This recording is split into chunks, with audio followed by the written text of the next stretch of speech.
विरुद्ध काम करता था। एक बार श्री चैतन्य महाप्रभु को भगवान श्री सर्वभौम भट्टाचार्य ने लंच के लिए बुलाया। और जब साधु घर पे आते हैं, स्पेशली सन्यासी जब आते हैं, तो उसको भगवान जैसे भगवान का भोग दिया जाता है।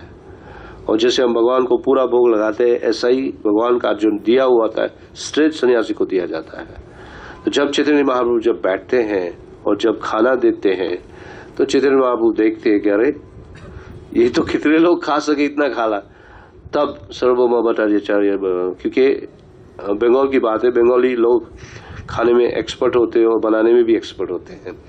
तो राइस का तो एक पाइल था, ऐसा क्या बोलते हैं, माउंटेन, ऐसा दाल का एक पूरा पोट था, सब्जी और कितनी टाइप की ये क्या बोलते हैं अलग अलग आइटम, शुक्ता क्या बोलते हैं, वो थोड़ा कड़वी वस्तु होती है, स्वीट वस्तु होती है, संदेश था। तो महाप्रभु तो देख के सोच में पड़ी, अरे ये तो बहुत बनाया। तो सर्वभौम ने जवाब दिया कि ये बहुत नहीं है, तुम्हारे लिए तो इतना ही है। बोलते क्यों? बोलते जगन्नाथपुरी में ये इतना तो आप दिन में 56 बार खाते हो और इधर इतना दे के तुम कंप्लेन कर रहे हो। फिर भी महाप्रभु को खुश करके महाप्रभु ने खाना जैसे शुरू करते हैं। और सर्वभौम को पता था कि अगर मेरा जवाई इधर आएगा तो ये पूरा प्रोग्राम खराब कर देगा। तो दरवाजे पे खड़ा रहा ऐसे हाथ रख के। उस जमाने में दरवाजे के वो डोर नहीं रखता था, दरवाजा ही होता था, उधर कपड़ा रखते थे। तो क्योंकि उधर चोरी की बीक नहीं थी, तो अमोघ ऐसे हाथ था, उधर नीचे से अंदर चल गया, आ गया उसको सर्वभौम को पता ही नहीं चला। और देखो ये सन्यासी 200 आदमी का खाना खा जाएगा ऐसा बोल के भाग गया।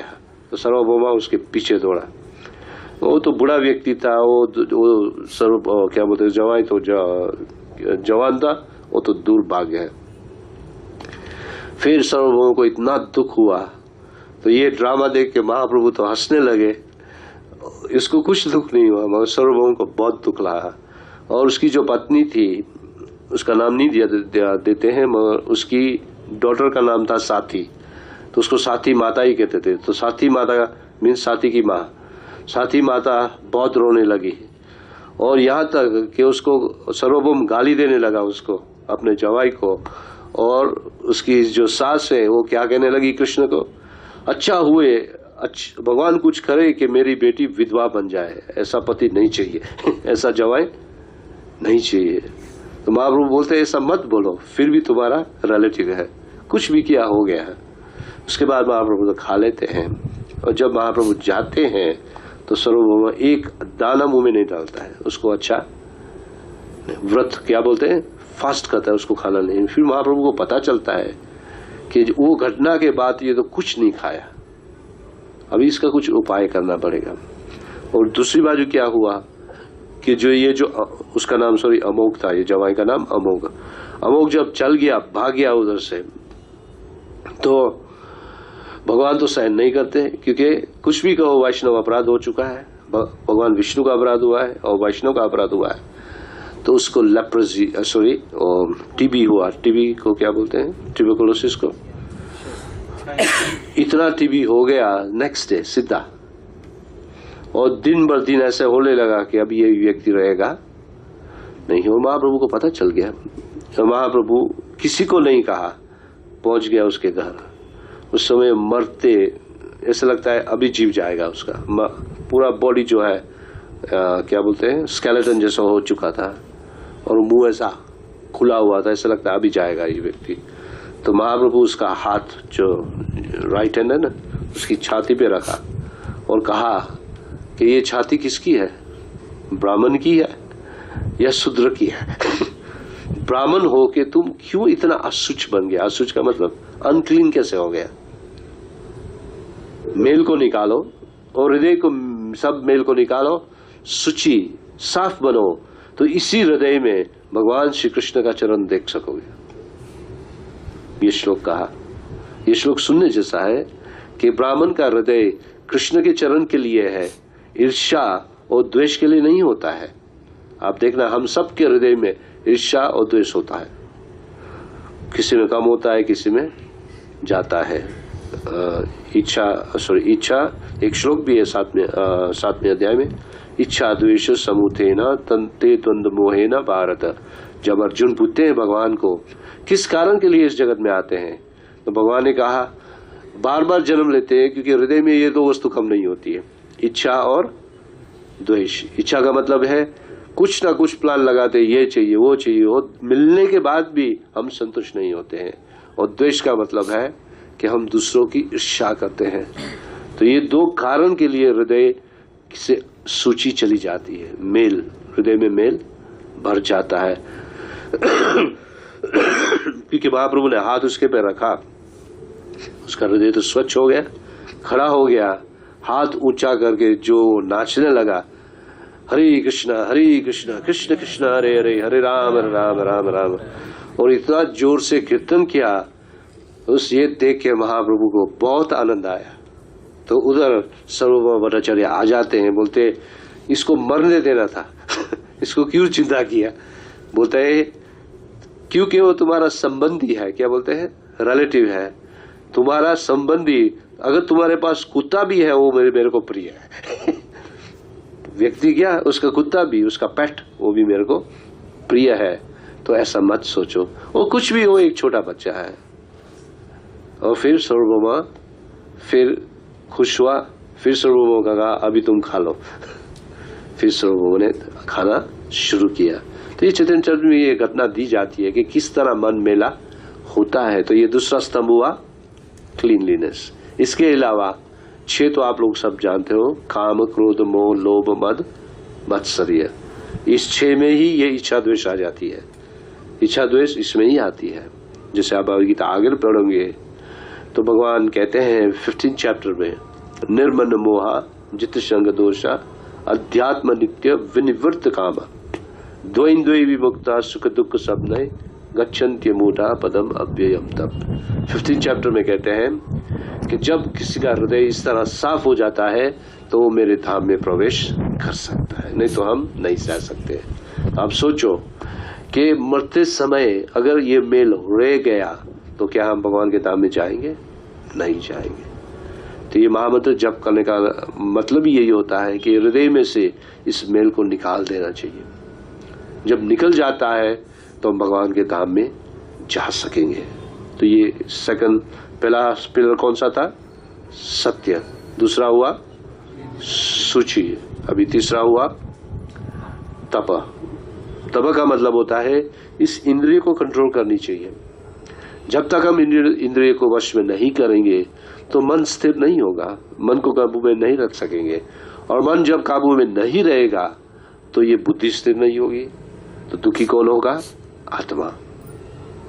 3 अध्याय में श्लोक है, इंद्रियानि परा राहु इंद्रिया परा मन। इस शरीर से उत्तम इंद्रिय है, इंद्रिय से ऊंचा मन है, मन से ऊंची बुद्धि है, और बुद्धि से ऊंचा वो आत्मा है। तो नीचे से सब कुछ साफ होना चाहिए तो आत्मा सुखी रहेगा। प्रभा जी बहुत बार एग्जाम्पल देते हैं। एक बूढ़ी औरत थी जिसके पास एक पक्षी था। पक्षी होता है ना जिसे लोग रखते हैं ना, पक्षी, खसुकू खसुकू क्या बोलते हैं। तो पिंजरा उसके लिए गोल्डन बनाया था, गोल्ड, मगर खसुकू को खाना नहीं देती थी। अंत में क्या हुआ? वो मर जाता है।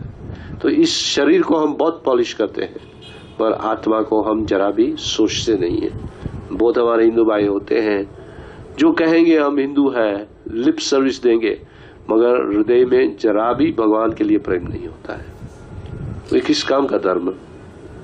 प्रभा जी चैतन्य महाप्रभु रूप गोस्वामी को कहते हैं 84 लाख योनि होती है, उनमें से मनुष्य जाति सिर्फ 4 लाख टाइप की है।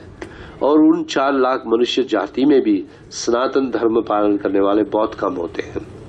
और उन सनातन धर्म जो पालन भी करते हैं उनमें से ब्राह्मण श्रेष्ठ होते हैं। और ब्राह्मण में भी जो नारायण परायण होते हैं वो उससे भी उत्तम होते हैं। और जो नारायण परायण होने के बाद भी जो कृष्ण भक्त होता है वो सबसे श्रेष्ठ होता है। ये चैतन्य महाप्रभु कहते हैं। तो हम लोग को ये गर्व होना चाहिए कि हम भगवान श्री कृष्ण के एक भक्त बनने की कोशिश कर रहे हैं या उसके दास बनने की कोशिश। ये गर्व की बात होती है, प्राइड रखना चाहिए। बहुत ऊंचा प्लेटफॉर्म है जो कि श्री जी जहाँ भी ऊंचा है, हम ऊपर ही बैठे हैं सब। तो धर्म में हमारा ही जो क्या बोलते हैं पोजीशन बहुत ऊंची है। साधारण लोग ये प्रैक्टिस नहीं करते हैं। मेजॉरिटी लोग देवी देवताओं में, पितरों में या प्रेत में मानते हैं, मगर नारायण में मानने वाले कम होते हैं। और उसमें भी नारायण परायण जो कृष्ण की शरण लेते हैं, ओरिजिनल नारायण तो भगवान कृष्ण है, उसकी शरण जो लेते हैं वो सबसे श्रेष्ठ होते हैं। तो ये समझाते हुए चैतन्य महाप्रभु कहते हैं कि सनातन धर्म पालन करने वाले भी मेजॉरिटी लोग सिर्फ बोलते हैं, करते कुछ नहीं है। लिप सर्विस, लिप सर्विस का मतलब मुंह से बोलते हैं, करते कुछ नहीं है। मगर जब धर्म कम होता है, ग्लानि होती है, तो भगवान यहाँ आते हैं। तो तपस्या का मतलब होता है इंद्रिय को वश में करनी चाहिए। जब तक इंद्रिय वश में नहीं है तब तक भक्ति नहीं होती है। भक्ति का मतलब ही है क्योंकि इंद्रिय कुछ भी आप करो, इंद्रिय मेली होगी। और इसी इंद्रिय को हम कृष्ण को दे दे, इंद्र अपने आप साफ हो जाती है। एक श्लोक है जिसमें कहते हैं भगवान, ऋषिकेन ऋषिकेश सेवनम भक्ति उत्तम अन्य अभिलाषिता शून्यम सर्व उपाधि विनिर्मुक्त्वा तत्परत्वेन निर्मलम ऋषिकेन ऋषिकेश सेवनम भक्ति उत्तमम। सब उपाधि को छोड़ दो, जितनी भी उपाधि है, उपाधि जानते हो ना क्या बोलते हैं, टेंशन, सब उपाधि को छोड़ दो, अपनी इंद्रिय कृष्ण को दे दो, क्योंकि उसी की ही है। जब उसकी सेवा में इंद्रिय लग जाएगी तो अपने आप भक्ति उत्पन्न होगी। भक्ति का मतलब ही है कि सर्व इंद्रिय हम भगवान सेवा में यूज कर देंगे। भक्ति का और मतलब नहीं है।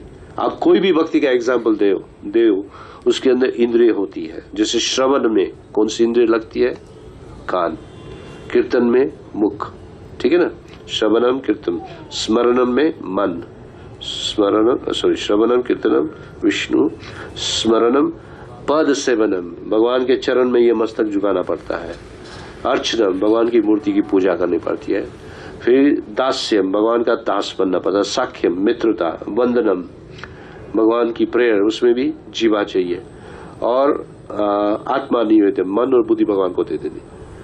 तो नौ अंग में अलग अलग इंद्रिय फिट हो जाती है।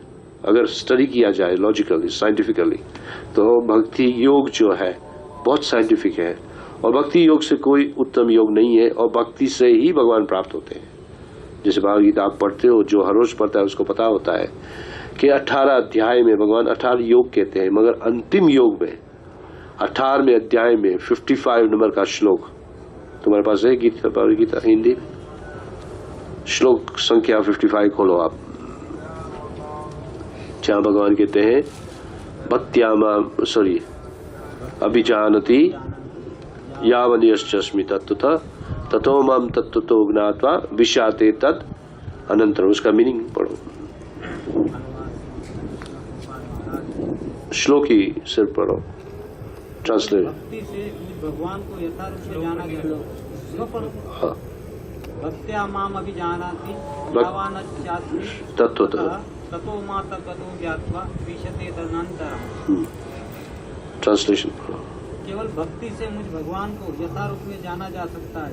जब मनुष्य ऐसी भक्ति से मेरे पूर्ण भावनामृत में होता है तो वह वैकुंठ जगत में प्रवेश कर सकता है। हाँ, कोई श्लोक में भगवान नहीं कहते कि वैकुंठ में आ सकते हो, सिर्फ इस श्लोक में कहते हैं। क्या कहते हैं? भक्ति द्वारा तुम मुझे पहचानोगे, भक्ति से ही मुझे जानोगे और देखोगे, भक्ति से ही मेरे धाम में प्रवेश कर सकोगे। तो भक्ति में है क्या? भक्ति का मतलब सब इंद्रिय साफ, क्लीन। तो इंद्रिय साफ करने के लिए रूप गोस्वामी उपदेश अमृत में कहते हैं, वाचो वेगम, मनस वेगम, क्रोध वेगम, जीव वेगम, उदरपश्चा वेगम। ये सब वेग का मतलब होता है अर्ज, फोर्स। वाचा का मतलब है बोलना, बोलने का बहुत इच्छा होती है, मैं कुछ ना कुछ बोलूं। अगर ये माइक्रोफोन जैसे हम पक पक करते हैं, सबका मन होता है कि मैं कुछ ना कुछ बोलूं। प्रभुपाद जी एग्जाम्पल देते हैं मेढक का, फ्रॉग्स होता है ना, क्रॉक क्रॉक क्रॉक क्रॉक चालू होता है। वो जितना ज्यादा बोलता है उतना वो नाक को चेतावनी देकर मैं इधर हूँ, और नाक आके उसको खा जाता है। तो ये सबसे पहले क्या करने का, कंट्रोल करने का है जीवा, ये स्पीच। वाचा का मतलब होता है स्पीच। वाचो वेगम, मनस वेगम, मन को कंट्रोल करना है तो भगवान को वाच वेगम, क्रोध वेगम, क्रोध का मतलब है क्रोध को कंट्रोल करना है तो वासना को कंट्रोल करना पड़ेगा। वासना का मतलब है गंदी इच्छाएं को शांत करनी पड़ेगी, तो क्रोधित नहीं होंगे। जिसकी इच्छाएं कंट्रोल नहीं होती वो क्रोधित होता है। ये तीसरे अध्याय में बहुत डिटेल में समझाया गया और दूसरे अध्याय में भी समझाया गया है। तो वाचो वेगम, मनस वेगम, क्रोध वेगम, जीवा वेगम, टेस्ट। हमेशा जीवा मांगती रहती है, ये चाहिए वो चाहिए, ये खाना है वो खाना है, मगर सिर्फ प्रसाद खाना चाहिए, प्रसाद के अलावा और कुछ, वो भी राइट क्वांटिटी में। ऐसा नहीं कि बहुत खा लो नेक्स्ट डे डायरिया हो जाए, ऐसा नहीं, राइट क्वांटिटी में। वाचो वेगम, मनस वेगम, क्रोध वेगम, जीव वेगम, उदर पश्च वेगम, पेट को, उदर और जेनिटल्स, ये जेनिटल्स दोनों को कंट्रोल करने के लिए ये सब एक लाइन में, आप बैठो ऐसा बैठे हो तो एक लाइन में है। ये मुख इधर है, पेट इधर है और जेनिटल्स इधर है। जब इधर से ज्यादा खा लेते हैं तो इसका वजन बढ़ जाता है, और जब इसका वजन बढ़ जाता है तो जेनिटल्स में बढ़ा और लोगों की इंद्रिय खराब होती है। इसलिए ये तपस्या के लिए सब दो उपाय है, प्रसाद ही खाना चाहिए और जीभ से कृष्ण का नाम ही लेना चाहिए। अगर नाम लेना नहीं आता है तो मुख बंद रखो, क्या बोलते हैं, मुख को बंद करो, क्योंकि ये छोटी जो इंद्रिया है वो सबसे पावरफुल है, क्योंकि ये एक ही इंद्रिय है जो दो कार्य करती है, बोलती भी है और खाती, क्या बोलते हैं, टेस्ट भी करती है। इसलिए डबल कैपेसिटी है उसमें। इसलिए सबसे पहले इंद्रियों कंट्रोल करनी है तो जीवन। गोस्वामी एक दूसरे श्लोक में कहते हैं कि अथा श्री कृष्ण नाम आदि ना ग्रह इंद्रिय सेवन मुख्य ही जीवादो स्वयं एवं श्रुति अदा। ये कृष्ण का नाम रूप वगैरह समझना मुश्किल है, मगर इस जीवा को अगर कृष्ण सेवा में लगा दो अपने आप भगवान प्रकट होंगे। अब देखिए भगवान को प्रकट करना है तो उपाय सिंपल है। ये इस्कॉन शुरू कैसे हुआ आपको पता है? इस्कॉन कैसे शुरू हुआ था? Anybody knows? प्रभुपाद जी ने कैसे इस्कॉन शुरू किया? क्या मंदिर शुरू किया था उसने? नहीं, उसने पार्क में जाके ऐसे करताल को सिर्फ बजाया 2 घंटे तक कंटिन्यूस, हरे कृष्ण कृष्ण कृष्ण हरे हरे, हरे राम राम राम हरे हरे। वहाँ हिपी लोग देखते हैं कि ये बूढ़ा व्यक्ति एक ही वस्तु बोल रहा है 2 घंटे तक तो थकता नहीं है, ये जो कुछ बोलता है इसमें कुछ होगा। तो लोग आके बैठ जाते हैं। फिर आहिस्ते आहिस्ते नाचा शुरू किया। इस तरह इसको शुरू हुआ था। कोई मंदिर नहीं बनाया था, सिर्फ साउंड से, जीवा से इसको शुरू हुआ है। और वही लोग को प्रसाद जब दिया गया तो सब डिवोटी बन गए। 2 वस्तु, महामंत्र और प्रसाद। तो ये जीवा को कंट्रोल करना है, यही उपाय है। अभी कितना हुआ? सत्य, सॉरी कौन सा किया हमने? सत्य, शुचि, तप, अभी लास्ट हुआ दया। अगर हमारे में दया नहीं है तो हम कौन से धर्म को मान रहे हैं? सबसे पहला दया होनी चाहिए अपनी आत्मा पर। आप लोग ने ये ग्रंथ पढ़ा होगा या सुना होगा, ईशोपनिषद लिखते, उसमें एक श्लोक है जिसमें कहते हैं आत्महा। आत्महा का मतलब है सुसाइड, खुदकुशी करना। जैसे इधर से हम खड़े होकर नीचे जंप कर दी, इसका मतलब सुसाइड। तो जब हम भगवान में नहीं मानते हो, अधर्म में लग जाते हैं, अपने खुद पे दया नहीं करते, तो हम आत्महा है, हम सुसाइड ही करते हैं। Cutting your own throat, Prabhupada ji बोलते हैं, चाकू लेके अपना खुद गर्दन काटो। तो जब हम कृष्ण की शरण नहीं ले रहे हैं तो हम ये कर रहे हैं, क्या कर रहे हैं? अपने आप को मार रहे हैं। तो सबसे प्रथम दया होनी चाहिए अपनी आत्मा पे। और आत्मा पे दया क्या होती है कि भगवान की शरणागत जल्दी हो जाना चाहिए। जिसे इस पोर्ट में लिखते हैं कि सबसे श्रेष्ठ धर्म है भगवान कृष्ण की शरण लेना। किसको ये श्लोक आता है? सर्वधर्म परित्यज्य आता है किसको? आपको आता है? किसको आता है? हम तो गुड इस श्लोक में भगवान ऑर्डर देते हैं। पूरी भगवद गीता गीत गाते हैं, मगर एक श्लोक ऐसा है जिसमें भगवान गाना नहीं गाते हैं। भगवद गीता का मतलब सॉन्ग ऑफ गॉड। ये एक श्लोक कमांड कहा जाता है। कमांड का मतलब आदेश देते हैं। सर्वधर्म परित्यज्य, बोलो माम एकम शरणम व्रज हम सर्व पापेभ्यो मोक्षयिष्यामि मा शुचा। तो ये प्रपोट अगर पढ़ोगे तो उसमें प्रभुपाद जी बोलते हैं म शुच का मतलब है डरो मत, हिचको मत और हेजिटेट मत करो, वेट मत करो, जल्दी शरण ले लो। जितना जल्दी लोगे उतना तुम्हारे को फायदा है। तो ये सर्वधर्म, इसको हाईएस्ट धर्म कहा जाता है। तो दया उत्पन्न होती है जब हम खुद पे दया करते हैं, दूसरों पे दया करते हैं, हर जीव पे दया करते हैं। हर की एक चिट्ठी होती है, उसको भी अधिकार होता है जीने का। हमारा कोई हक नहीं है कि उसके पे हम पाँव रखें। इस तरह हमारे को दया खत्म होती है जब हम मांस खाते हैं। मांस क्योंकि पशु को मारा जाता है और उसका मांस लेके हम जब खाते हैं तो हमारे में दया कम हो जाती है। तो ये दया को अगर सिक्योर रखना है तो ऐसी वस्तु नहीं खानी चाहिए जो किसी की हत्या होने के बाद आती है। वेजिटेबल भी नहीं खाना चाहिए क्योंकि उसमें भी जीव है। वेजिटेबल मीन्स जैसे बटाटा होता है उसमें जीव है, कैरेट्स में भी जीव है, मूंग में भी जीव है। अगर उसको रखा जाए पानी में तो निकलता है, उसका क्या बोलते हैं, उगने लगता है। और बटाटा भी ग्रो होता है।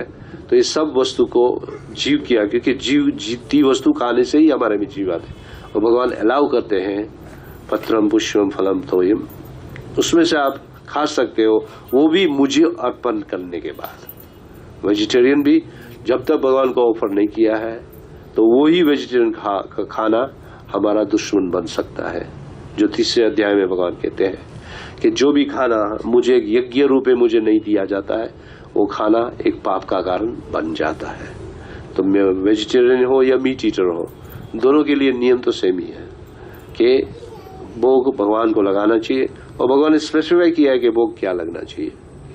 ये कोई वार हम डिस्कस करेंगे। पत्रम पुष्पम फलम तोयम, भगवान को ऑफर करना चाहिए और फिर खाना चाहिए। तो दया शुरू होती है जब हम दूसरी जीव की तरफ दया करते हैं। अगर दया नहीं है हमारे में तो कृष्ण प्रेम कभी प्राप्त नहीं होता। तो ये 4 स्तंभ किया जाता है, सत्य, शौचम, दया और तप। अगर ये 4 स्तंभ कच्चे हो जाते, जैसे इस स्टूल का एक पांव निकल गया तो क्या होगा, ये स्टूल गिर जाएगा नीचे। अगर एक गिरा तो दूसरा भी गिरेगा और तीसरा भी और चौथा भी। तो चारों स्तंभ को हमारे को स्ट्रॉन्ग रखना चाहिए। हमारे प्रभुपाद जी इसलिए 4 नियम दिए गए हमारे को। हमारे स्कूल के 4 नियम क्या है? No meat, no fish, no eggs, इसका मतलब है दया। नो गैम्बलिंग, इसका मतलब है ट्रुथफुलनेस। फिर कहते हैं नो इलिसिट सेक्स, इसका मतलब है शुचि। जब हृदय साफ रखना है तो फिर किसी स्त्री को बुरी नजर से नहीं देखना चाहिए, किसी स्त्री को किसी पुरुष से बुरी नजर से नहीं दे। चाणक्य पंडित को पूछा गया था कि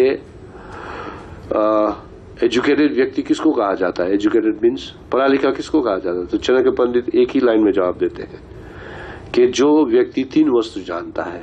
पहला कि जितनी भी स्त्री इस विश्व में है मेरी पत्नी के अलावा वो मेरी माँ है। ये फर्स्ट प्रिंसिपल। दूसरे को धन को देख के आसक्त नहीं होना चाहिए, उसको एक कचरा समझ के उसको भूल जाना चाहिए। अपना जो धन है उससे संतुष्ट रहना चाहिए, ये नंबर 2। और तीसरा, हमारा व्यवहार इतना अच्छा होना चाहिए कि किसी को हमको दुख नहीं देना चाहिए। हम जब किसी को दुख नहीं देते तो कोई हमारे को दुख नहीं देगा ऑटोमेटिक। हमारा नेचर अच्छा है, जिससे हम बहुत आदर से आपको बुलाएंगे तो आप भी मुझे आदर से बुलाओगे। अगर मैं तुम्हारे को रफली बुलाऊंगा तो आप भी मेरे को रफली बुलाएंगे। तो जो ये 3 वस्तु जानते हैं वो एजुकेटेड व्यक्ति है। देखो कितना सिंपल जवाब में उसने, प्रभुपाद जी ये श्लोक कोट करते हैं कि इन 3 वस्तु प्रैक्टिस करने से आप एजुकेटेड कहा जाएंगे। एजुकेशन के लिए पीएचडी की जरूरत नहीं है पीएचडी या ये मास्टर्स ये सब की जरूरत नहीं है। ये 3 वस्तु जानने से आप एक एजुकेटेड व्यक्ति हो। तो ये क्या नियम की बात हुई? No meat eating, no gambling, no illicit sex और नो इंटॉक्सिकेशन। जब इंटॉक्सिकेशन लेते हैं तो हमारी तपस्या कंट्रोल नहीं होती, हमारी इंद्रिय वश में। अब देखना कोई शराबी व्यक्ति होता है, कुछ ना कुछ बोलेगा, वो चल भी नहीं सकेगा, गिर जाएगा ये प्रूफ है इंटॉक्सिकेशन से हमारी इंद्रिय खराब होती है। इसलिए अगर आपने आपको धार्मिक समझते हो मिनिमम, तो ये 4 नियम पाना करें। और धर्म की आगे डीप व्याख्या अगर प्रैक्टिस करनी है तो भागवत में दिया सवै पुंसाम परो धर्म यतो भक्ति अधोक्षजे। उसमें कहते हैं, उस श्लोक में कहते हैं कि जो कृष्ण भक्ति करता है जिसमें कोई इंटरप्शन ना हो या कोई मोटिवेशन ना हो, वो श्रेष्ठ धर्म कहा जाता है। जब हम कृष्ण की भक्ति करें उसमें कोई इंटरप्शन नहीं होना चाहिए, हमारे मूड पे आधारित नहीं होनी चाहिए। आज मूड है तो हम माला करेंगे, आज मूड खराब है तो हम माला नहीं करेंगे, ये नहीं चलेगा। मूड पे डिपेंड नहीं करना, अनइंटरप्टेड और अनमोटिवेटेड, उसमें कोई स्वार्थ नहीं होना चाहिए कि मुझे ये मिलेगा तो ये हम भक्ति करेंगे, नहीं तो नहीं करेंगे।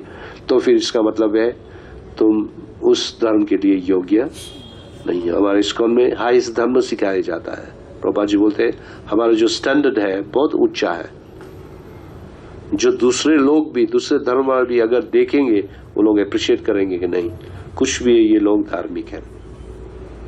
जैसे हमारे मंदिर का हमको लास्ट वीक का एग्जांपल दिया, मैं आपको दूं कि हमारी जब स्कूल हॉलीडेज होती है तो कोई कोई बच्चे आके मंदिर में रहते हैं, स्पेशली बॉयज।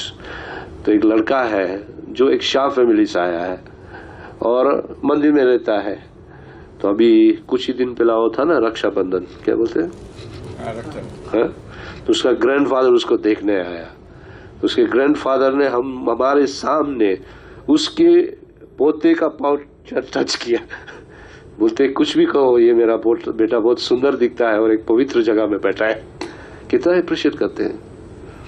मीन्स उसका लड़का अभी तक डिवोटी नहीं है, और क्योंकि धोती पहनी थी, कुर्ता पहना है, कंठी माला पहनी है, वो देख के उसका ग्रैंडफादर इतना खुश हो गया कि कुछ भी हो ये एक अच्छे मार्ग पे लगा है। तो डिवोटी अगर हम अपने आप को डिवोटी कहें तो फिर धर्म को अच्छी तरह पालन करना चाहिए। जब धर्म वीक होता है तो भगवान यहाँ आते हैं, यदा यदा ही धर्मस्य ग्लानिर्भवति। यहाँ बुद्ध भगवान का एग्जाम्पल देते हैं कि बुद्ध अवतार में लोग वेद के नाम पे सैक्रिफाइस करते थे, क्या बोलते, बलि चढ़ाते थे पशुओं की। तो भगवान कृष्ण बुद्ध अवतार लेते हैं और फिर क्या सिखाते हैं, अहिंसा परमो धर्म। अहिंसा का मतलब है नो वायलेंस। तो ब्राह्मण लोग क्या कहते हैं, मगर वेद में तो लिखा गया है कि पशु की बलि लगा सकते हैं। हाँ लिखा है, बस सबके लिए नहीं। जो निम्न जाति होती है, लो कम्युनिटी, उन लोग के लिए, सबके लिए नहीं है। क्योंकि ऐसा समय आया था कि भगवान जब चले गए, कलयुग एडवांस शुरू हो गया और इतना जोरदार से निकला कलयुग कि लोग पशु को मार के हवन में डालते थे और फिर खाते थे। तो जब ब्राह्मण ने कहा नहीं ये तो वेद में अलाउड है, तो भगवान ने क्या कहा, बुद्ध भगवान ने, वेद को मैं नहीं मानता। मीन्स वेद को भगवान ने ढांक दिया। कैमोफ्लेज का मतलब है ढांक दिया। ऐसा नहीं कि बुद्ध नहीं मानता था वेद में, मगर उसको पता था ये लोग वेद का मिस इंटरप्रेट कर रहे हैं, इसलिए वेद को ढांक दिया। तो भगवान समय समय पे जन्म लेते हैं जब धर्म की ग्लानि होती है। जैसे 500 साल पहले की बात है, बंगाल देश में, उस समय बंगाल पूरे वर्ल्ड में रिचेस्ट कम्युनिटी थी। रिचेस्ट क्या, सबसे धनी और सबसे विद्वान लोग ही बंगाल से आते थे 500 साल पहले। यहाँ तक कि ब्रिटिश राज भी का जो कैपिटल था वो था कलकत्ता, बॉम्बे नहीं था या दिल्ली नहीं थी। क्यों, जानते थे कि यहाँ विद्वान व्यक्ति है, यहाँ धनी, और लूटा भी बंगाल को। अंत में बंगाल का 2 भाग करके चले गए, हुआ ना, ईस्ट पाकिस्तान, ईस्ट बंगाल और वेस्ट बंगाल। तो उस समय मुसलमान राज इतना स्ट्रांग था ब्रिटिश राज के पहले कि कोई भी हिंदू भाई ना तो आरती गा सकता था, ना तो कीर्तन कर सकता था, और अगर जोर से करे तो उन लोगों को टैक्स देना पड़ता था। तो उस समय अद्वैत आचार्य भगवान को प्रार्थना किया कि आपने तो कहा था कि हर युग में आके हमारा कलयुग का यज्ञ सिखाओगे, तो संकीर्तन यज्ञ कौन सिखाएगा। और इस समय तो सनातन धर्म ग्लानिर का मतलब है गिर चुका है, तो आके कुछ करो। तो उसने, क्योंकि ब्राह्मण की पहचान है कि उसके घर में हमेशा शालिग्राम शिला होती है और उसकी पूजा करता है, और अगर यात्रा में जाए तो शालिग्राम शिला कपड़े में डाल के ले जाता है। अब मानोगे नहीं, हनुमान जी खुद सीता और राम की मूर्ति साथ में